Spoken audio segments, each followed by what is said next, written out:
Dragon Ball Xenoverse 3 has many new and returning gameplay features from the previous games, as well as from other existing Dragon Ball games, and I'm here to break them down all for you as someone who's played the Xenoverse series for more than 10 years. Hello everyone, it's me again, Steve Dojo here, back to more Dragon Ball Xenoverse 3, and this time I'm going to go over not only the gameplay showcase, but the gameplay trailers to explain to you every gameplay mechanic that I've seen so far in Dragon Ball Xenoverse 3.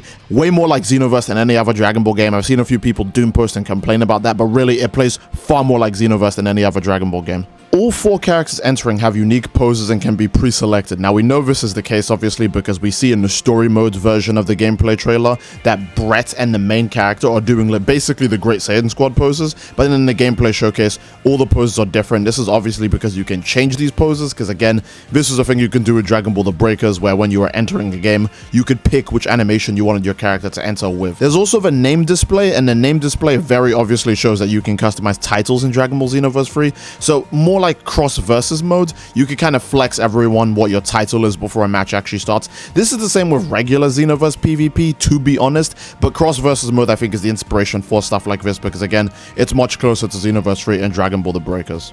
Unique race animations and Great Saiyan Squad partner animations. Now the reason I could say this is because in the gameplay showcase we can see that Brett and the female Margin are doing 2 different poses than they are in the gameplay screenshots, and I know these have to be race-based idle animations because the whole thing of flying upside down and doing a weird gesture feels like it could really only be on Kid Buu, and female Margins, you guys know that they represent Kid Buu more than any other form because male Margins represent Fat Buu, and maybe the customization will give us a Super Buu option, but for now that is way too Margin specific. I can't imagine a Frieza or a Saiyan doing that. And Brett's 2 idle animations that we do see from both the gameplay showcase and this is one where it looks like he's doing some sort of silly shadow boxing from the gameplay screenshots, and in the gameplay showcase he almost trips, like, you know, looking out for danger. So it feels very in character for Brett to have those poses, and it's kind of proof that every race has multiple idle animations this time around. I'm being serious. During the gameplay showcase every now and then, see if you can catch a glimpse of the female Margin doing her unique combos or her unique key blast animations. Not only are they so silly, but they're so goddamn unique. She even does a voice shout at one point.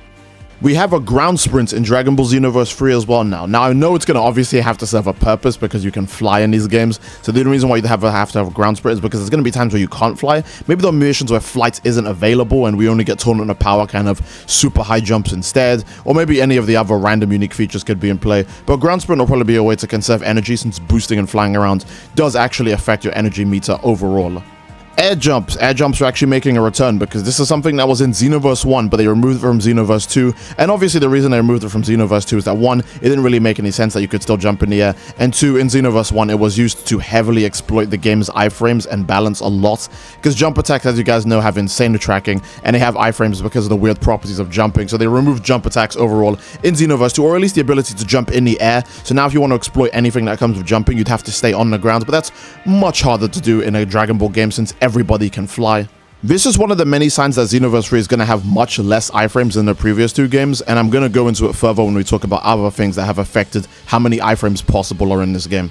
Super attacks and the super attack system. Oh boy, here we go. This one's going to be quite in depth, so get ready for it. We know super attacks in Xenoverse 3 have been changed a lot from the way they normally were, but the main 3 things I wanted to talk about when it came to super attacks is their typing, because this actually does affect ultimate attacks and soul assists, and soul changed super attacks and ultimate attacks as well. But Xenoverse 3 has changed the super attack system to be god piercing type supers, which is the purple icon. This means that attacks actually deal more damage by penetrating through an enemy's guard. Now keep in mind this is specifically their guard, and you'll see why it's important that you can break through an enemy's guard later. We have stamina draining super attacks, which is the yellow type super attacks, and these obviously significantly reduce the enemy's stamina, and again, yes, stamina still is in the game. It's been changed and it's been rebalanced, and I'll get into that in a bit, but this is a good way to basically put enemies in the break state, and the reason you want to put them in the break state is because that's the new form of stamina break, and it also allows you to get unique animations and higher damage versions of your break critical type attacks, which are your red type attacks. These deal massive damage and are compatible with break critical hits, which means that the move gets a unique version of its animation when the enemy is specifically in a break state.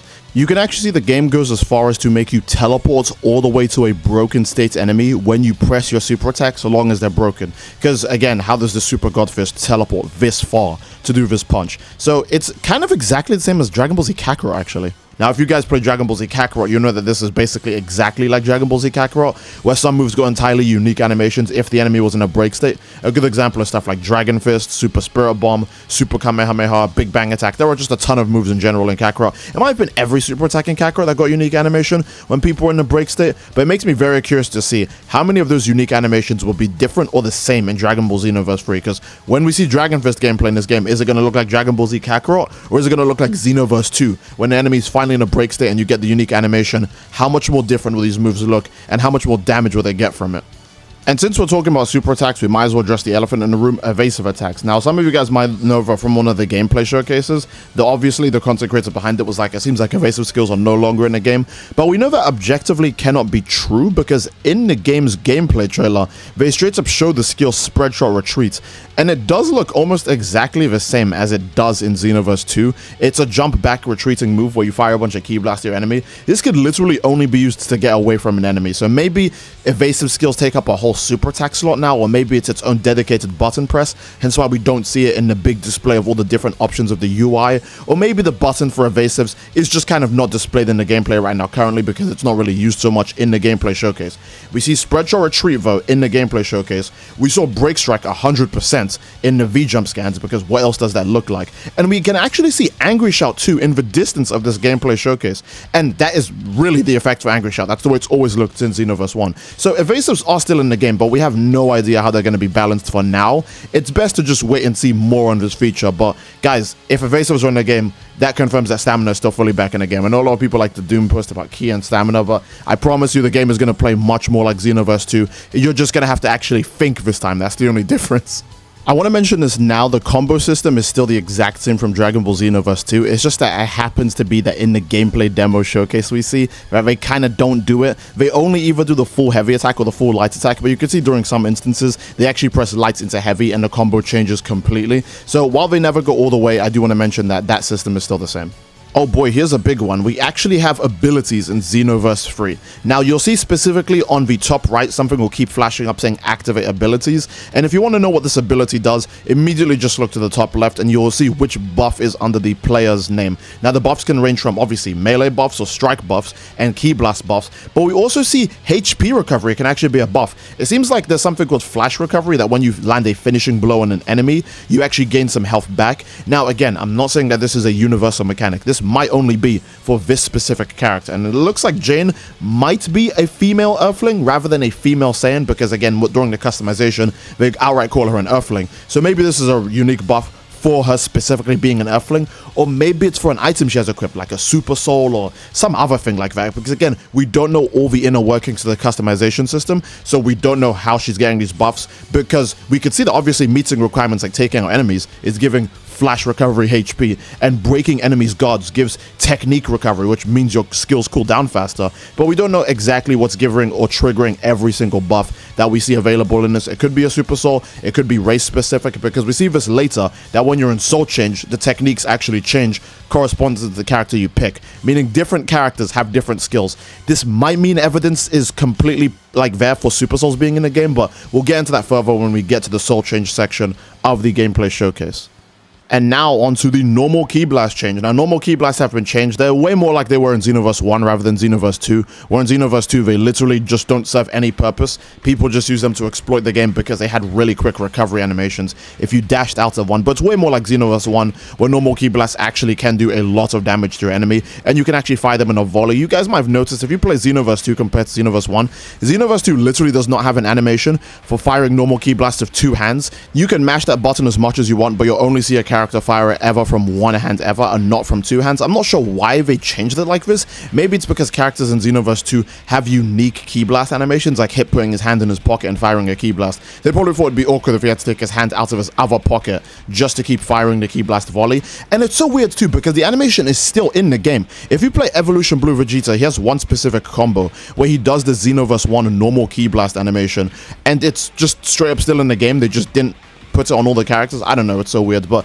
Xenoverse 3 Ki Blast seem like they're going to work more like Xenoverse 1 Ki Blast. Although, I'll be honest, this looks way more like Dragon Ball Z Kakarot than Xenoverse 1, because he can move around while firing these Ki Blasts, and they actually do good damage, again, just like Xenoverse 1. So Ki Blasts are going to function like they do in most Dragon Ball games, where they're meant to hurt people rather than hurting the game. And oh boy, here goes the new key system. Now, a lot of people don't like this new system because it's a mix for your stamina and your ki. But if I'm being honest, in this game, I'm going to just say it, you kind of don't have ki overall. You kind of just have stamina. It seems like you have an infinite energy resource other than stamina because you can do super attacks so long as they're off cooldown. So I wouldn't really call that ki. But if we're being honest, in the Dragon Ball games of old, we only had ki. We didn't have stamina, we only had ki. Whether it was Tenkaichi or Budokai, if you ran out of ki, then you basically couldn't vanish or do any super attacks. So if you can see this any way you want. If you're an older Dragon Ball game player, this is just a ki bar. And if you're a Xenoverse player, this is just a stamina bar. This mechanic is really huge, so I'll talk about it more overall as we go further into the video, as more things obviously, show how they deplete the ki bars or raise the ki bars faster, etc. But I don't want to spend too much time talking about it now because you'll just get lost in the source. It's a very deep mechanic and it does actually require visual reference so you can understand fully what's going on, so I'll talk about it more when we actually see how it affects the gameplay as well. And this actually does affect the balancing of the game quite a bit because you'll actually see that you actually lose ki and you can enter the break state from striking someone's guard. Now, the obvious point of this is supposed to be is that if someone is blocking your attacks, you need to stop hitting them right now, or you need to use a purple type super attack so that way you can do damage to their guard. Hence why that was a feature mentioned previously. You can see how Xenoverse 3 is actually way more complex when you take everything into account. But in general, ki can actually be affected by a lot of stuff. Even when you're doing a combat boost chase, for example, using a boost chase in the middle of your combos or to follow up your combos, you can actually drain ki when you do that. But there's also a 1-bar vanish, just like in Xenoverse 2, where if you vanish earlier than you get hit, you can actually avoid the damage fully and only use up 1 bar of ki to dodge an attack, rather than 2 bars of ki when you get hit.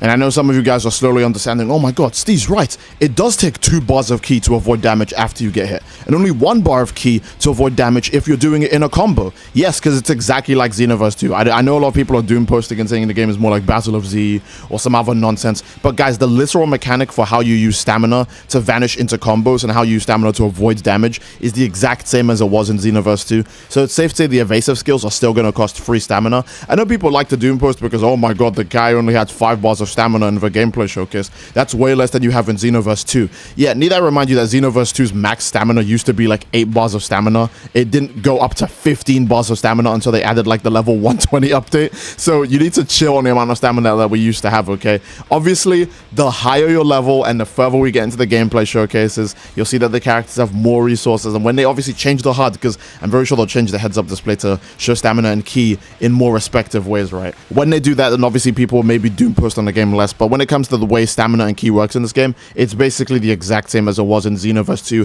other than the fact that, depending on how you see it, ki or stamina isn't a mechanic anymore, because again, if you're an older player, you'll only recognize ki bars, and if you're a newer player, you'll only recognize stamina bars.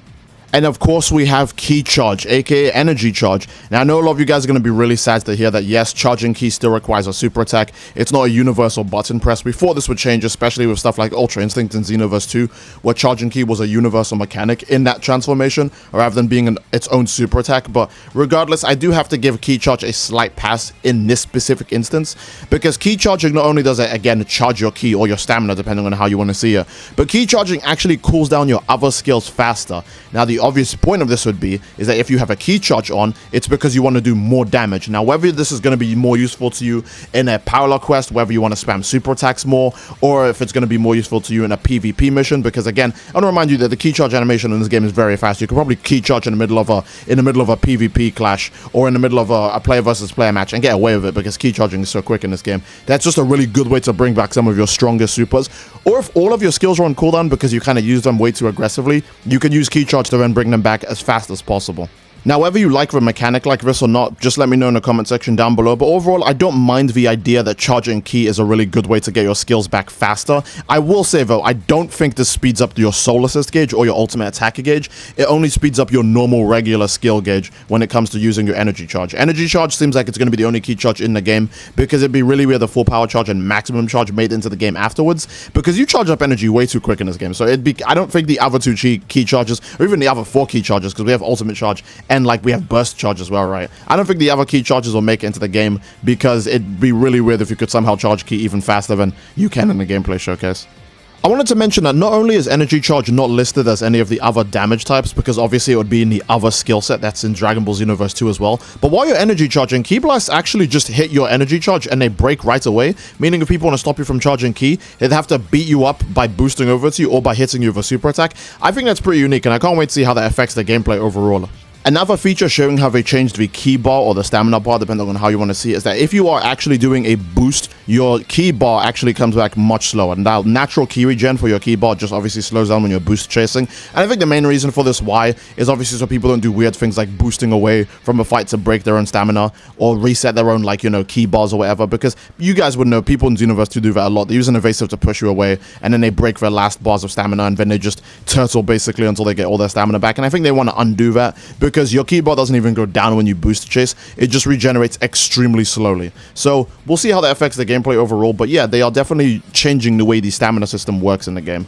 And then we see the way ultimate attacks look in this game, and you can actually aim some ultimate attacks. Now, I'm going to say some ultimate attacks because I do want to point out that the specific ultimate attack being used, Super Kamehameha, is actually a part of the yellow type of damage, aka the stamina draining type of damage. Now, this doesn't mean that Super Kamehameha literally does 0 damage and it's a bad move and it doesn't hurt people at all. No, that's obviously not what I mean. Super Kamehameha is still a true ultimate attack, just like how every other super on display is still a true super attack. Even if they have different typings, that doesn't affect how much damage they do. It just means that red type skills just do the most damage by far. Super Kamehameha in this instance, though, the main reason why it's probably a stamina draining move is because you can aim it and obviously take out massive hordes of this and break all of their ki at the same time. And the reason why that's obviously so peak is because that's the way regular Kamehameha works. Regular Kamehameha is already a ki breaking skill in the game, so Super Kamehameha is just the ultimate version of it. And you can see that this move by no means does low damage, even though it's not in the damage archetype for skills, for lack of a better sense. So I think that's actually extremely peak. The ultimate attacks are obviously not going to be, you know, screwed over by the system.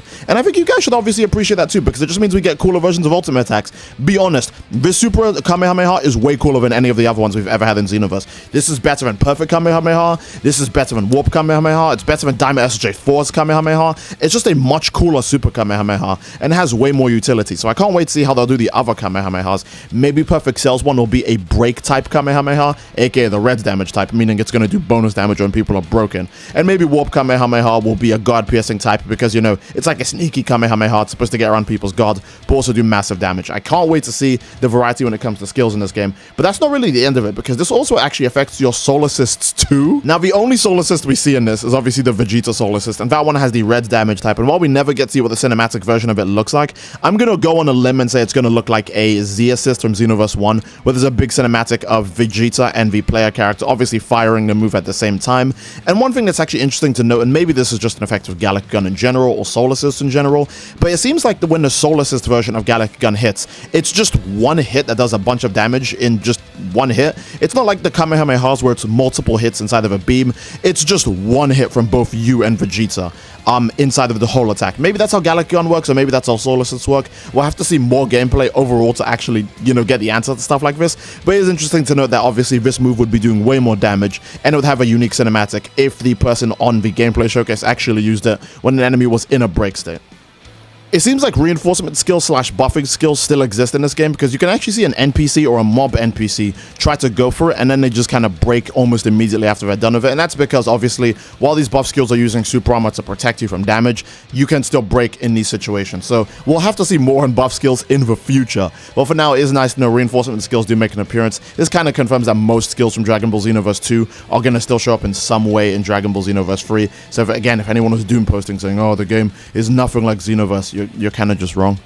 And finally, we actually get to see the boss skills in Dragon Ball Xenoverse 3. Boss skills have their own unique ways to be overcome, just like certain expert mission boss attacks in Xenoverse 2. Now, obviously, you guys will know some bosses had brainwashing, some of them had raids, death balls, some of them had Peeler Storm and Marbling Drop, but those are all entirely different to what we see Broly do. What Broly does is specifically his own unique ability, where he shoots Ki Blast everywhere. Now, again, they could easily just copy and paste this on Dragon Ball Z Broly, because he also does the same thing, but it does actually already show that raid bosses, or at least least the danger mission enemies in these quests do have their own unique boss skills. It makes me curious how many more we're going to see, because obviously the Death Ball has to make a return. You know, the Xenoverse 2 Expert Mission Raid Ball has to make a return where everyone pushes it back at the same time, because that's just W aura. Everyone knows that one of the coolest things you could do in a Dragon Ball game is push back a big attack using your own might, whether it be pushing it back with your bare strength or firing a beam at it to reflect it. It's just a Dragon Ball signature. So again, while Dragon Ball Super Broly has a big energy barrage move, we'll probably see other characters like Frieza or Jiren throw down singular ki blast, Fusamasu throw down singular ki blast.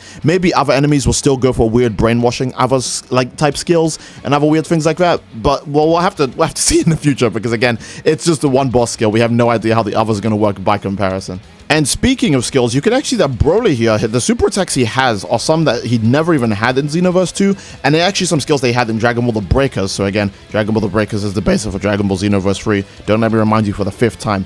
But also, Broly's current skills have all been buffed or revamped. You can actually see that every skill that he does have from Xenoverse 2 in Xenoverse 3 is way different. Gigantic Roar no longer starts by shooting the ground and then aiming up. It's a beam that you just kind of fire forward, and Broly can then drag around later to see if he can hit as many targets as he wants afterwards. And I'm not going to lie, that's probably the exact same way it works for custom characters. This move is probably a yellow type stamina draining attack, just like the Super Kamehameha. And unlike Super Kamehameha, where you aim it beforehand, this one you probably aim after you fire it. I think that's the way they're going to go with this skill, because that's the exact way it looks like the NPC is trying to use it. And obviously NPCs are, you know, a lot dumber than actual players, but I think this is the way that skill is going to work overall. So again, that shows the unique variations as to the way super attacks and ultimate attacks are going to work in Xenoverse 3 overall, and I think that's just so unbelievably cool. And last, obviously, we see Gigantic Rage. I want to mention Broly has Blaster Meteor as well, obviously, but Gigantic Rage is what I want to focus on, because Gigantic Rage in this game has more to its animation than it did in Xenoverse 2, and I don't even think that's animation they got from Breakers. They just genuinely wanted to add more animation to it, because you have the part where you slam the person around like a piece of meat, but then you also have the part that Broly picks them up at the end and throws them away, just like in the movie, which again, it didn't even have in Dragon Ball Xenoverse 2 or Breakers. They just added that for fun, and I think that's really, really cool. And obviously here we have Soul Change. Let's just get one thing out of the way. Soul Change replaces Awoken skills, but also changes your abilities. And we do have proof of this, because we can actually see that the ability feature that I was mentioning earlier does actually change massively with the Trunks Soul Change. Now obviously Trunks has different skills, and obviously Soul Change is a really good way to change up your moveset and also become one of your favorite characters in case if you don't want to use an Awoken skill. And let's be honest, sometimes changing into a Soul Change might be the more reasonable option in some missions. For example, we're still going to get super hard parallel quests and super hard expert missions and super hard raid missions. So there are times where you're probably going to want to pick a Soul Change over an Awoken skill. But it's actually interesting to see here, because Trunks has a skill that every single time he hits the enemy, he gets an attack buff. Now, I don't know what the capacity to this is, or if this is a stacking buff, or if it's a super high damage buff that only lasts for like 5 seconds, which is why you need to keep hitting the enemy. But Trunks has a different ability outright than the female Earthling had that he was occupying before. He does still share some of the abilities from her. For example, breaking your enemy's bar makes your techniques cool down faster, but that might be a universal ability. I have no idea.